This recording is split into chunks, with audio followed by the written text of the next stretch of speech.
নমস্কার। আজকে দৈনন্দিন রাশিফল নিয়ে আলোচনা করব। আজ হচ্ছে 12 এপ্রিল 2025 শনিবার। সারাটা দিন কেমন যাবে তার আগে বলে রাখি, অবশ্যই আপনারা যারা আমার প্রোগ্রাম শুনছেন, নিয়মিত যারা ভিউয়ার, তারা তো অবশ্যই সাবস্ক্রাইব করে নোটিফিকেশন বেলটা তো অন করে রেখেছেন। যারা আজকে প্রথম শুনছেন তাদের জন্য বলি, অবশ্যই যে আপনারা সাবস্ক্রাইব করে আমার এই নোটিফিকেশন বেলটা অন করেন, প্রত্যেকটা প্রোগ্রাম সবার আগে আপনার কাছে পৌঁছে। আর যোগাযোগ করতে হলে 8910723325। দেশের যে কোনো প্রান্ততে যে কোনো বয়সে এবং বিদেশ থেকেও যারা যোগাযোগ করছেন তারাও অবশ্যই নির্দ্বিধায় যোগাযোগ করতে পারেন। চলুন তাহলে জেনে নিই আজকে আপনার রাশি কি বলছে। কন্যা রাশি, শারীরিক কষ্টের কারণে আজ কাজের প্রতি অনীহা আসতে পারে। সন্তানের কারণে আনন্দ লাভ এবং পিতার চিকিৎসার জন্য খরচ বাড়বে।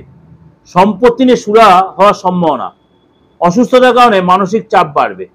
ব্যবসায় অশান্তি হতে পারে। দূরে বাসরত কোনো আত্মীয়ের জন্য আজ খবর পেতে পারেন। প্রেমে অশান্তি বাড়বে। পেটের সমস্যায় ভোগান্তি। নিজের লক্ষ্যে স্থির থাকুন, লাভবান হতে পারেন। কোনো দুশ্চিন্তা সারাদিন আপনাকে তাড়িয়ে বেড়াবে।